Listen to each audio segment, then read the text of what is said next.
The thing that is destroying you does not feel like destruction. It feels like relief. It feels like reward. It feels like exactly what you deserve after a long day, and that is precisely why it is so dangerous. Comfort has become the silent killer of potential.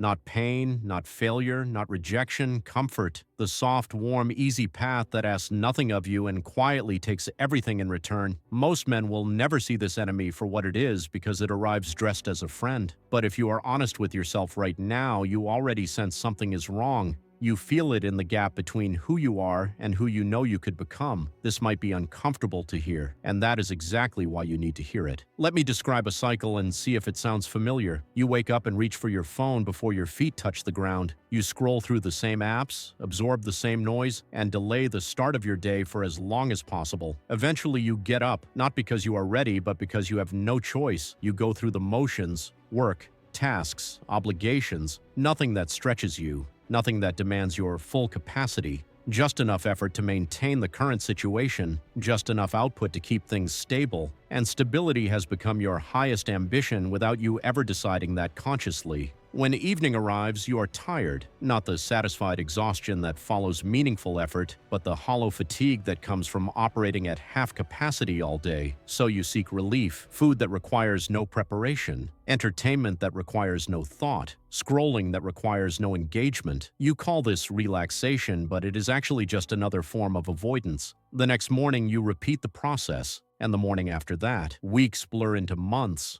Months dissolve into years, and somewhere along the way, the man you intended to become gets quieter and quieter until you can barely hear him at all. This is what comfort does. It does not attack you. It sedates you. It does not challenge you. It pacifies you. And because it feels pleasant in the moment, you never recognize it as the threat it truly is. The hard truth is that you are not resting. You are not recovering, you are retreating. Every time you choose the easy path because it asks less of you, you are voting for a smaller version of yourself, and those votes are being counted whether you acknowledge them or not. Most men are not destroyed by catastrophe. They are slowly dissolved by convenience. They do not fail dramatically. They just never really try. And then one day they wake up at 40 or 50 and realize that comfort stole the decades when they had the energy and time to build something extraordinary. Here is something important to understand about the mechanics of comfort. It compounds in the same way that effort compounds. Every easy choice makes the next easy choice more likely. Every avoided challenge makes the next challenge feel more intimidating. Every day spent in the safety of routine makes tomorrow's routine feel more necessary. You are not staying the same when you choose comfort. You are declining.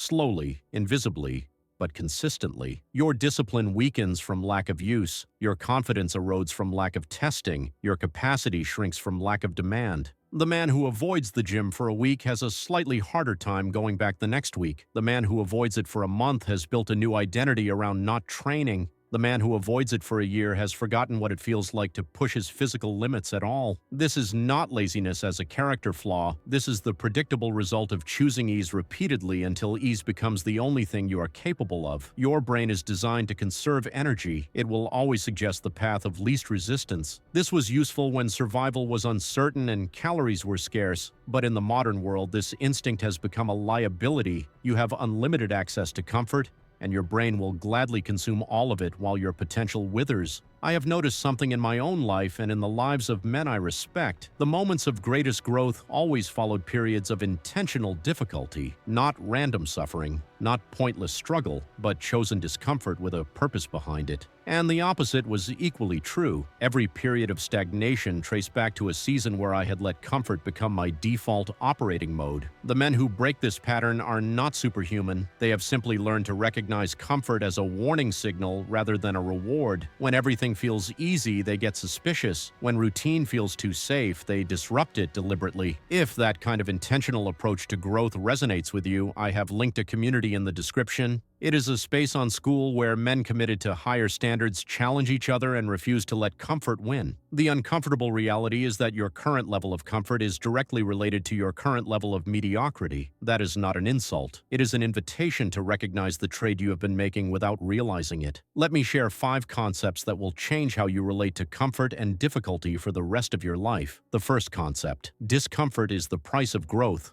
and the price must be paid. Nothing valuable comes without resistance. Your muscles do not grow without strain. Your skills do not sharpen without challenge. Your character does not deepen without testing. This is not philosophy. This is psychology. This is the fundamental architecture of how human beings develop. When you avoid discomfort, you are not protecting yourself. You are stunting yourself. You are refusing to pay the price that growth requires and then wondering why you never grow. The transaction is non-negotiable. You either pay with voluntary discomfort chosen on your terms, or you pay later with the involuntary pain of regret and stagnation. A man in his 20s avoided every difficult conversation, every challenging project, every physical demand that felt too hard. By his mid-30s, he had optimized his life for ease so completely that he could not handle any adversity at all. When real difficulty arrived, as it always does eventually, he had no capacity to meet it. His avoidance had not protected him. It had left him defenseless. Your first shift is to start viewing discomfort as investment rather than injury. Every hard thing you do voluntarily is a deposit into a reserve of capability you will need eventually. The second concept. Easy choices accumulate into a hard life. The path that feels easiest in the moment leads to the hardest outcomes over time. The man who avoids difficult work ends up trapped in jobs he hates. The man who avoids hard conversations ends up in relationships that slowly poison him. The man who avoids physical effort ends up in a body that limits everything else he wants to do. Conversely, the path that feels hardest now leads to the easiest life later.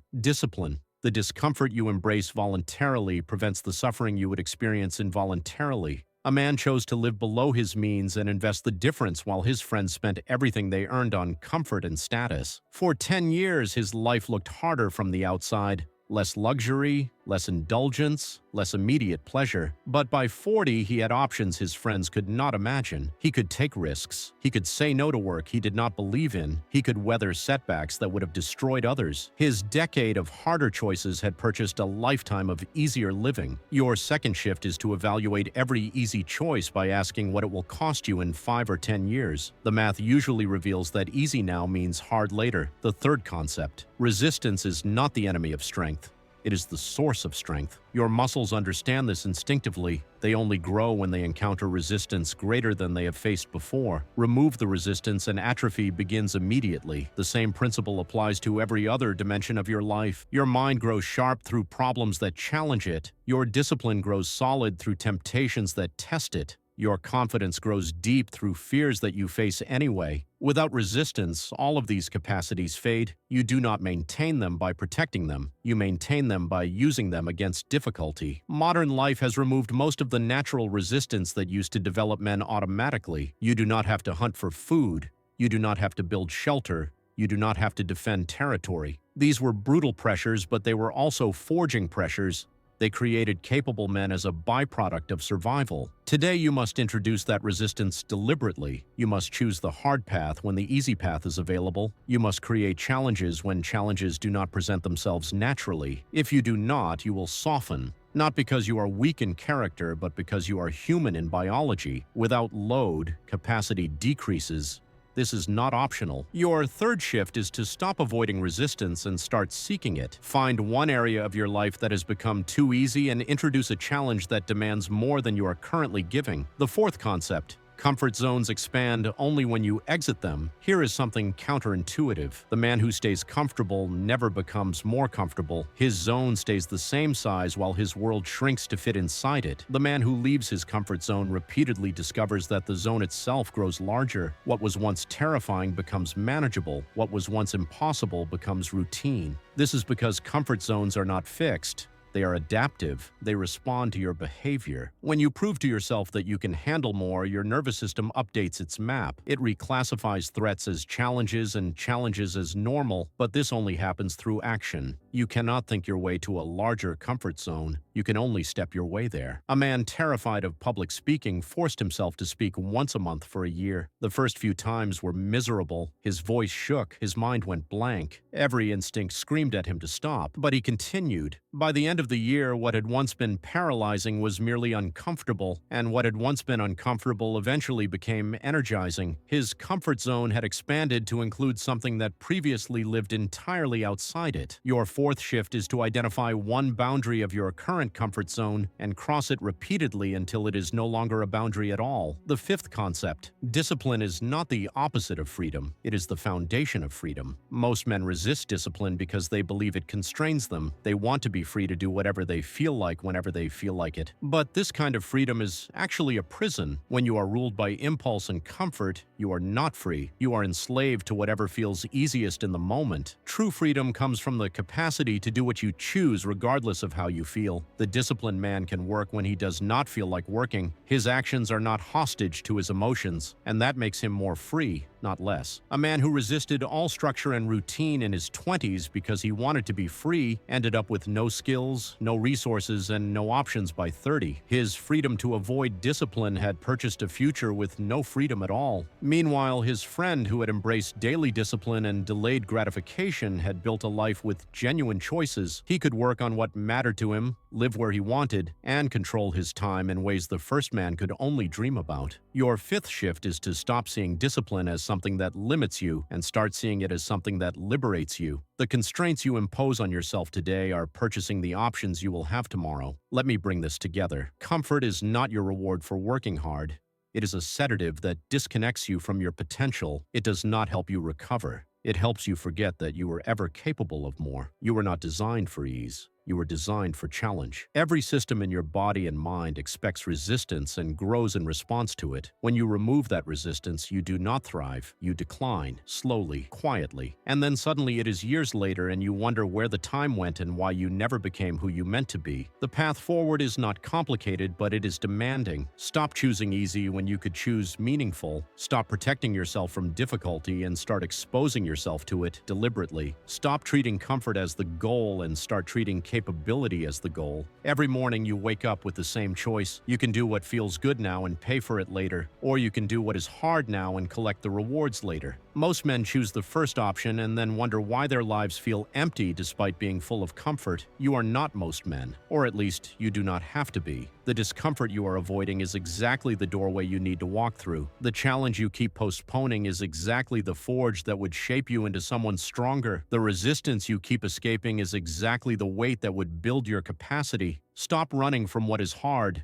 Turn around and face it. Let it demand something from you. Let it reveal what you are actually capable of when you stop choosing the easy path. That is where growth lives. That is where purpose lives. That is where the man you know you could become is waiting for you to finally show up. Comfort will always be available. It will always feel appealing, but it will never give you what you actually want. Only difficulty can do that. Choose accordingly.